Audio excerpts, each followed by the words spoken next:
নমস্কাৰ শ্ৰদ্ধাৰ বাপাই সমস্ত আজি আমি বৰপেটা জিলাৰ কৃপালু মাধৱ মহাপুৰুষজনৰ সৃষ্টি যি সত্ৰ বৰপেটা সত্ৰ বুলি যি প্ৰখ্যাত সেই পবিত্ৰ স্থানত আজি আমি উপস্থিত হলোহি আৰু উপস্থিত হৈ আমি আপোনালোকক দেখুৱাবলৈ যত্ন কৰিছোঁ বৰপেটা সত্ৰৰ চৌদিশ সুন্দৰভাৱে সজাই আছে আমি নিশ্চয় যাম তালে কৃষ্ণ অসমৰ কাশীপুৰী দ্বাৰকা মথুৰাপুৰী অসমৰ বৰপেটা ধাম চাই যোৱা বাটৰুৱা পৰাণ জোৰাই যোৱা শুনি যোৱা হৰিগুণ নাম যোৱা ইংৰাজী 9 ফেব্ৰুৱাৰী 2025 আমি নলবাৰী ঘগৰাপাৰত আমাৰ এটি অনুষ্ঠান আছিল আৰু সেই অনুষ্ঠানটি কৰিবলৈ যাওঁতে আমি ভাবিলোঁ যিহেতুকে এইফালে আহিছোঁ কৃপালু মাধৱ মহাপুৰুষজনাৰ এখনি নিজ হাতেৰে গঢ়া সত্ৰ অসমৰ বিশেষ সত্ৰ বৰপেটা সত্ৰ আমি ভাবিলোঁ বৰপেটা সত্ৰখন এভুমুকি মাৰি যাওঁ আহকচোন আমি বৰপেটাৰ সম্পৰ্কে আপোনালোকক কিছু কিয়দাংশ আগবঢ়াইছোঁ আমাৰ এই অসম দেশৰ ভিতৰত বৰপেটা এখনি পবিত্ৰ ঠাই ইয়াত এখন ডাঙৰ মহাপুৰুষীয়া সত্ৰ আছে এই সত্ৰ শংকৰদেৱৰ প্ৰিয় শিষ্য মাধৱদেৱে স্থাপনা কৰে ইয়াৰ শিষ্য আৰু ভকতৰ সংখ্যাও অনেক ইয়াৰ কীৰ্তনঘৰটোৰ নিচিনা ডাঙৰ কীৰ্তনঘৰ অসমৰ আন কোনো ঠাইতে নাই যি সময়ত বাংলাদেশত মহাপ্ৰভু শ্ৰী চৈতন্যই পৰম পবিত্ৰ বৈষ্ণৱ ধৰ্ম প্ৰচাৰ কৰে পঞ্জাৱত মহাপুৰুষ নানকে শিখবিলাকক একতাৰ জৰিৰে বান্ধিবলৈ শিখ ধৰ্ম প্ৰচাৰ কৰে প্ৰায় ঠিক সেই সময়ৰে অলপ আগৰে পৰা শংকৰদেৱকে প্ৰমুখ্য কৰি দামোদৰদেৱ মাধৱদেৱ এই মহাপুৰুষসকলেও আমাৰ এই দুখীয়া অসম দেশত চাৰিওফালে শত্ৰুৰ মাজত থাকিও নিৰ্মল ভাগৱতী বৈষ্ণৱ ধৰ্ম প্ৰচাৰ কৰে যেনেকৈ শ্ৰীকৃষ্ণৰ মোহন মুৰলীৰ ধ্বনিত বৃন্দাবন বাসিনী গোপীসকল ঢলি ঢলি পৰিছিল সেইদৰে এই মহাপুৰুষসকলৰ মধুৰ মনমোহন ধৰ্ম আলাপত অসমীয়া মানুহ মুগ্ধ হৈছিল আৰু হাজাৰ হাজাৰ অসমীয়া মানুহে তেওঁলোকৰ কাম ক্ৰোধ লোভ মোহ দলিয়াই পেলাই এই মহাপুৰুষসকলৰ ওচৰলৈ আহি পবিত্ৰ বৈষ্ণৱ ধৰ্মত আশ্ৰয় লৈ তেওঁবিলাকৰ ইহজন্ম সাৰ্থক কৰিছিল হে বা বৈষ্ণৱ আমি সেই সময়টো বৰপেটাৰ সত্ৰখন মহকুমাৰ দক্ষিণ পূব কোণতে আছিল আজিকালি এই সত্ৰৰ চাৰিওফালে প্ৰায় 4 পুৰা মাটিৰ বেৰৰ এটা ইটাৰ গড় আছে এই গড়ৰ ঘাই দুৱাৰমুখ পশ্চিম ফালে সেই দুৱাৰমুখত এটা পকী বাটঘৰ সেই বাটঘৰটোৱেদি সোমায়ে চকুৰ আগত কীৰ্তনঘৰটো দেখি কীৰ্তনঘৰটোৰ ওপৰখন টিনৰ বেৰবিলাক ইটাৰ তিনিওফালে 3খন কাঠি ঘৰটো ইমান ডাঙৰ আৰু দীঘল যে দেখিলেই মানুহৰ মন স্তম্ভিত হয় আৰু ভাবুকৰ মনত ভাবৰ যে সঞ্চাৰ হয় তাক নিজে দেখা ভাবুক এজনেহে বুজিব পাৰে গড়ৰ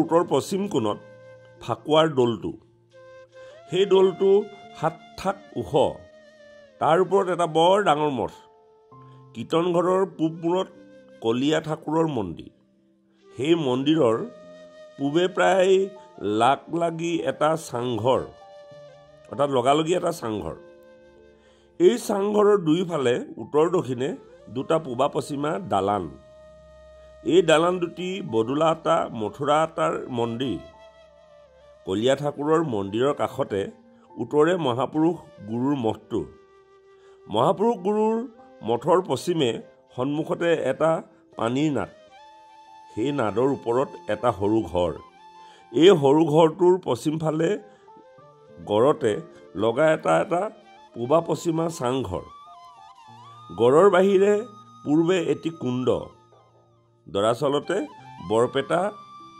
কীৰ্তনঘৰটো মঠ মণ্ডপে ইমান ধুনীয়া আৰু হৃদয়গ্ৰাহী যে এই মঠ মণ্ডপ কীৰ্তন ঘৰৰ প্ৰশংসা কৰাৰ লগে লগে আমি বৰপেটীয়া মানুহকো নশলাগি নোৱাৰোঁ। এইবিলাক যে আপোনালোকে দেখিছে, এইবিলাক আটাসকলৰ নামত বিশেষ অতিথিশালা। এয়া কোঠা নং 6 কাৱৈমাৰী বলোৰাম আতৈ নামত এই কোঠাটি সংৰক্ষণ কৰি ৰাখিছে। দেখিছে আপোনালোকে, আমি ক্ৰমান্বয়ে আপোনালোকক দেখাবলৈ যত্ন কৰিছোঁ। এভাগি কোঠা। এয়া হ'ল বেহাৰীয়া বিষ্ণু আটাৰ কোঠা, তেওঁৰ নামত সংৰক্ষণ কৰিছে। আপোনালোকে আহিলে এই কোঠাবিলাকত থাকিব। এয়া হৰিদাস আটাৰ। প্ৰত্যেকজন আটা পুৰুষৰ নামত অতিথিশালাবিলাক সংৰক্ষণ কৰি ৰাখিছে। খুব সুন্দৰ। কেতিয়াবা যদি আপোনালোকে আহে নিশ্চয় থাকিব পাৰিব। এয়া হ'ল কাৰ্যালয়। আমি কাৰ্যালয়ত প্ৰৱেশ কৰিছোঁ। কাৰ্যালয় আমাৰ বাপজনৰ পৰা কিছু কথা আমি জানিম। আহক অকণমান আপোনালোকৰ স্মৃতি অকণমান লৈ যাওঁ। বহিব পাৰিমনে? হয়, কওকচোন পৰিচালনা সম্পৰ্কে আৰু কেনেধৰণে চলি থাকে বৰপেটা সত্ৰ? ঠিকেই চলি থাকে। হয়, অকণমান ইতিবৃত্তি কওকচোন। ইতিবৃত্তি কোৱাৰ পৰা অলপ অসুবিধা আছে মোৰ। কি অসুবিধা? আমাৰ ভকতবিলাক আছে না, আৰু ডেকা সত্ৰীয়া বুঢ়া। আপুনি কিহৰ দায়িত্বত আছে? মই এতিয়া একাউণ্টেণ্ট। ভাল কথা। এয়া কাৰ্যালয় নহয় জানো? অলপ হেৰেঙা হৈছে ভকত বৈষ্ণৱৰ। দৌল যাত্ৰা আহি আছে চাগে? দৌল যাত্ৰা আহিছে, তাতে আহিম বুলি ভাবি আছে চাগে? আপুনি ভিতৰত নাহিব, মাইকী মানুহ নাহে তাৰমানে।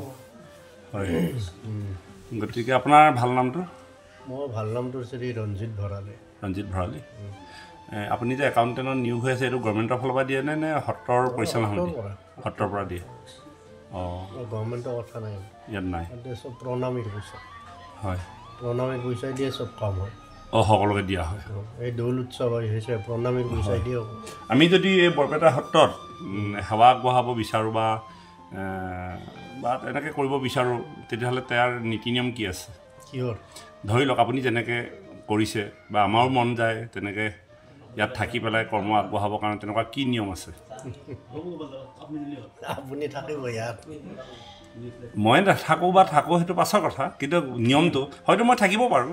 নিয়মটো মানে এইটো কথা কৈছোঁ আপোনাক। তেনেকৈ ইয়াত পৰিচাৰ্য কৰি ভকতৰ সেৱা বা এই গুৰু গৃহকণ পৰিষ্কাৰ পৰিচ্ছন্নতা কৰি বা নিয়ন্ত্ৰণ কৰি সেৱকীসকলৰ বাবে আগবঢ়াবৰ কাৰণে তেনেকুৱা লোক থাকোঁ বুলি ক'লে। আমাৰ সত্ৰখন মানে ইলেকশ্যন হয়, সত্ৰবিলাক মেম্বৰ হয়।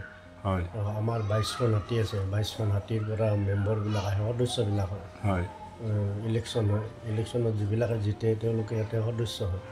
কিন্তু আমাৰটো হৈছে এতিয়া সত্ৰত এপ্লিকেশ্যন কৰে, মানে জাননী দিয়ে আৰু এনেকুৱা মানুহ এজন লাগে। সেই জাননীৰ ওপৰত ভিত্তি কৰি এয়া কালীয় দমন আপোনালোকে দেখিছে। আচলতে কালীহ্ৰদতে কালীয় দমন হয়, কিন্তু এতিয়া ইয়াত বাৰু হাঁহো চৰি আছে, পুখুৰীটো চাফ চিকুণ কম হৈছে।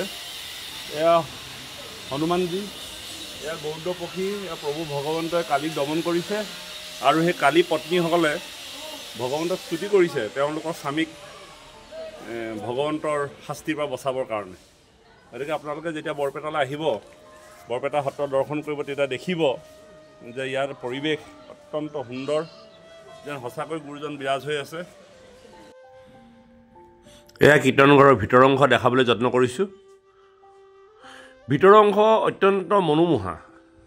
বৃহৎ আকৃতিৰ এটি কীৰ্তন ঘৰ। খুঁটাবিলাক, তাৰ পৰিৱেশ অত্যন্ত গভীৰ, য'ত গ'লে সঁচাকৈ মূৰ দোৰ খাই আহে। এয়া কীৰ্তন ঘৰৰ কাষতে কীৰ্তন ঘৰৰ যিবিলাক বেৰ, ভগৱন্তৰ লীলা অৱতাৰৰ সম্পূৰ্ণ চৰিত্ৰবিলাক অংকন কৰা আছে। চালে চাই থাকিবলৈ মন যায়। একো নকলেও, একো নুবুজিলেও ছবি চাই বহুত কথাই উপলব্ধি হৈ যায়, যেন সমস্তখিনি ইয়াত লিপিবদ্ধ কৰিছে, অংকন কৰিছে। বিৰল দৃশ্য চাই থাকিলে হেঁপাহ নপলায়।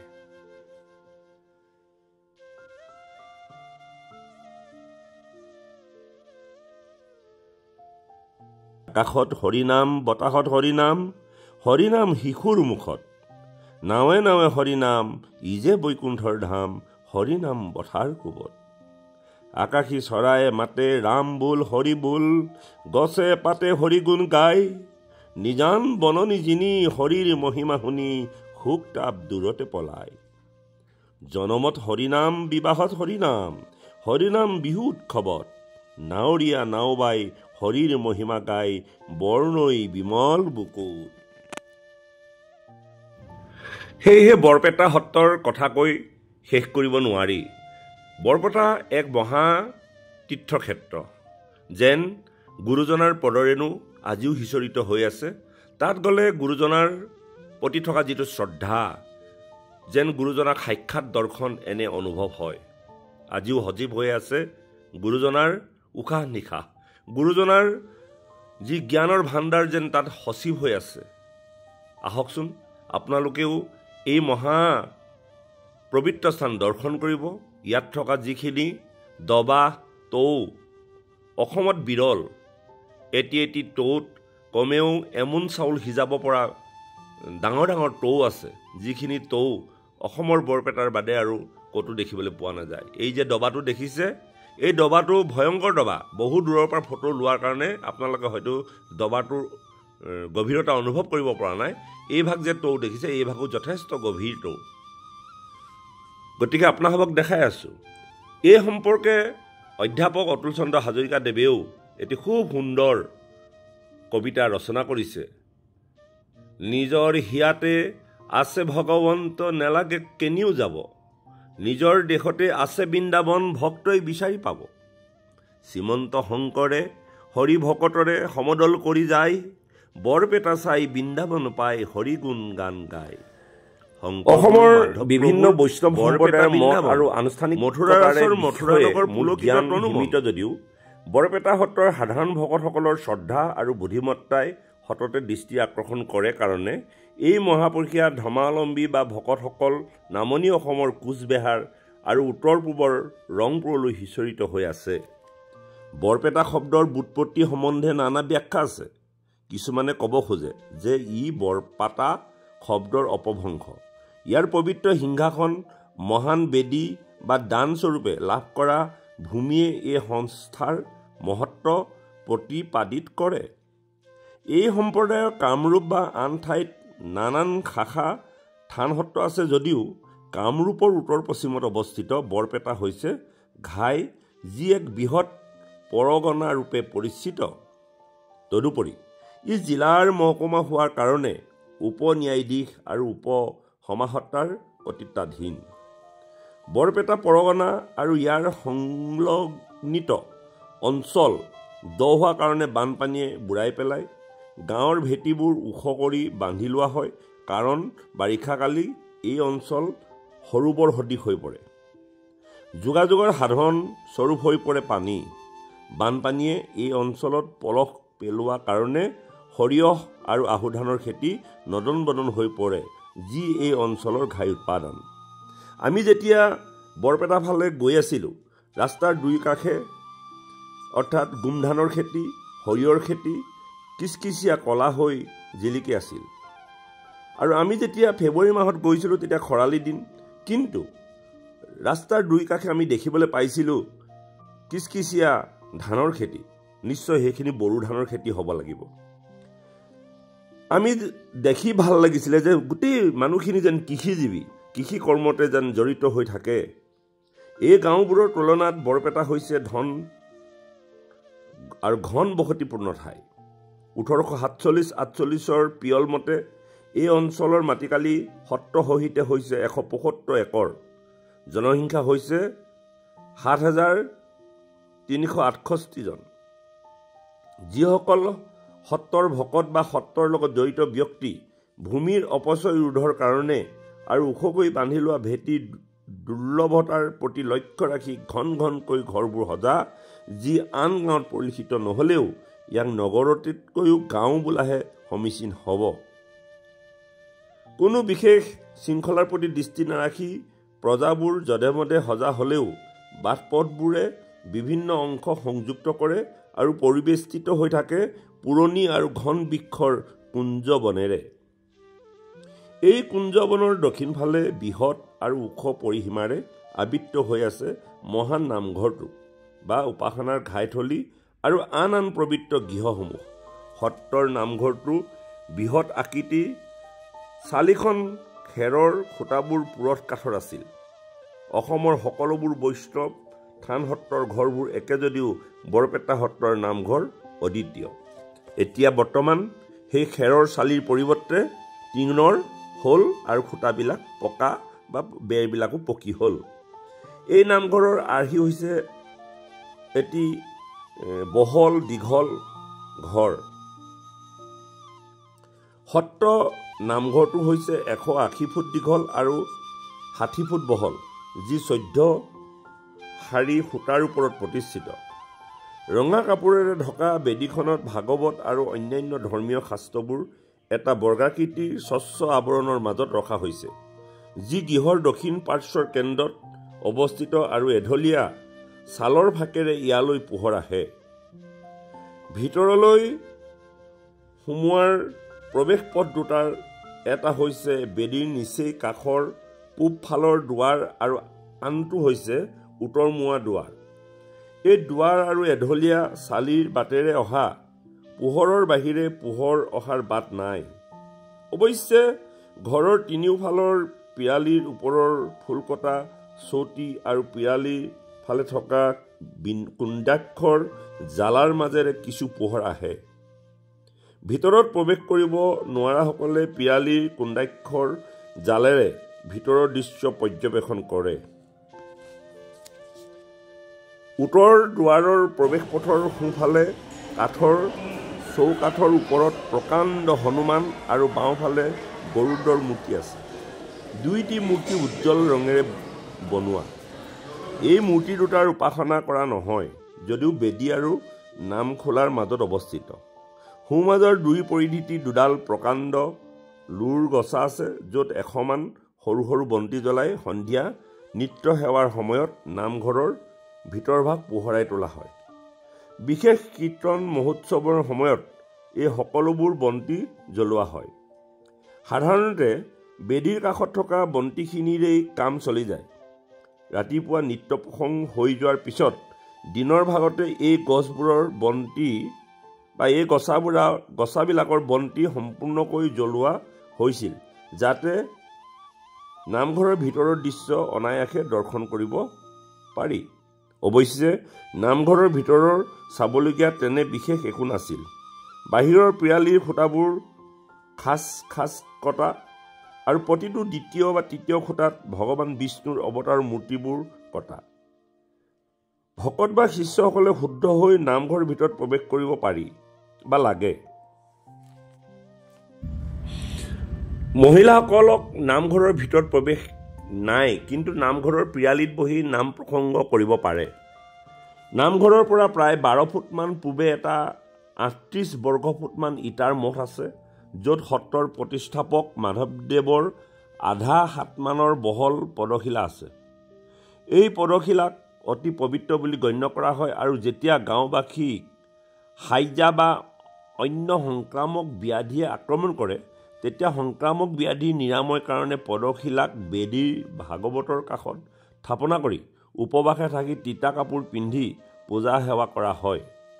এই মঠৰ সন্মুখত এটা নাট আছে, যি তামৰ পাতলীয়া 4টা খুঁটাৰ ওপৰত থকা তামৰ চন্দ্ৰতাপেৰে আচ্ছাদিত।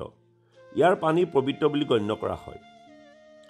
এই ঘৰবোৰ উত্তৰ ফালে মুখ্য প্ৰৱেশদ্বাৰ আছে, য'ত এখন সুন্দৰ কাঠত কটা আৰু সুন্দৰ ৰঙেৰে বোলোৱা তোৰণ আছে। দক্ষিণ ফালৰ প্ৰৱেশ পথ হৈছে নলাৰ ওপৰত পাত পৰা, যি নলা পূৰ্বৰ খাললৈ বৈ গৈছে, আৰু পশ্চিম ফালে হৈছে ভকতৰ বহা। মহাপুৰুষীয়া সম্প্ৰদায়ৰ ভকত দুই প্ৰকাৰ, উদাসীন আৰু গৃহী।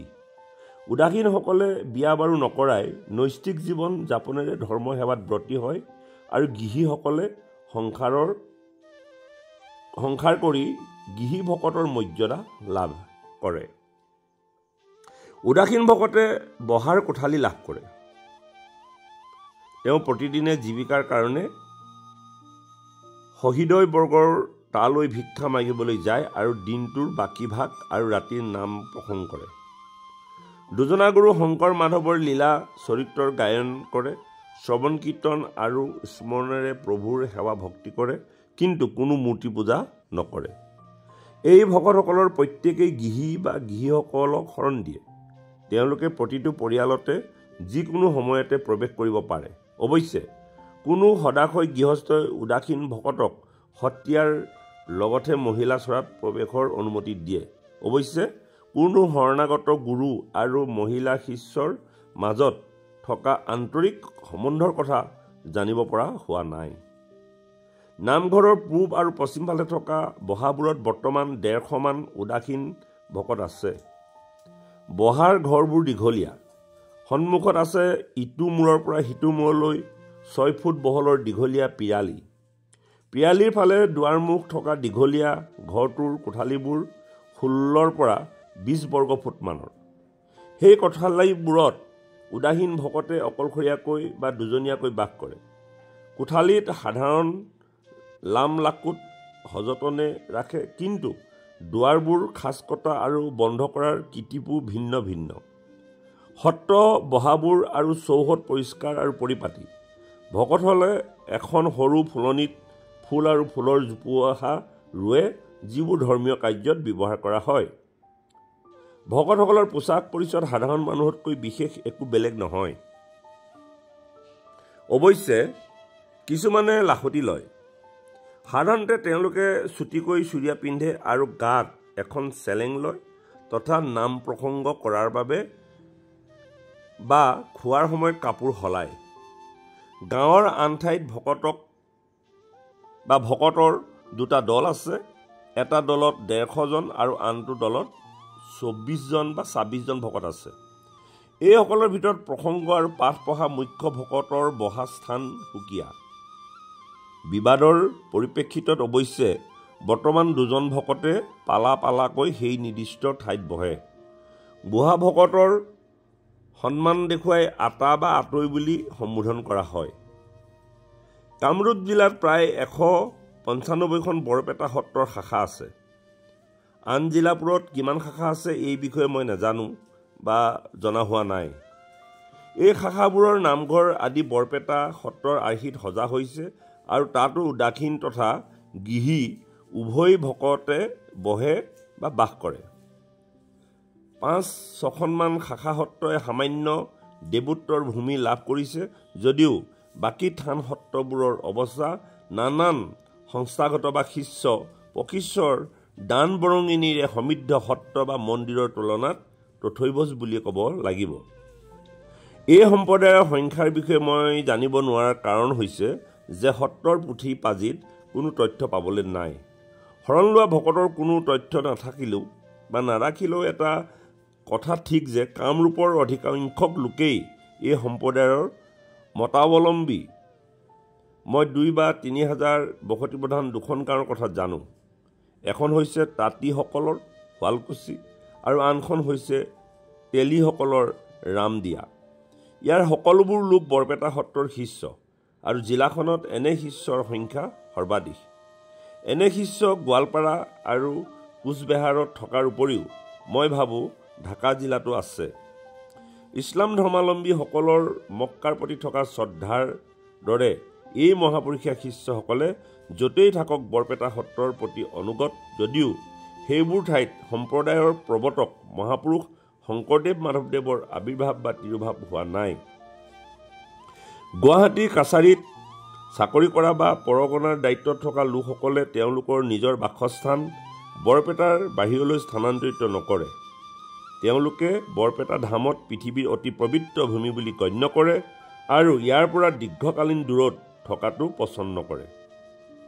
মই এই কথা ডাঠি ক'ব পাৰোঁ যে বৰপেটাবাসীৰ দৰে বুদ্ধিমান আৰু পৰিশ্ৰমী ব্যক্তি গোটেই প্ৰদেশখনতে পাবলৈ নাই।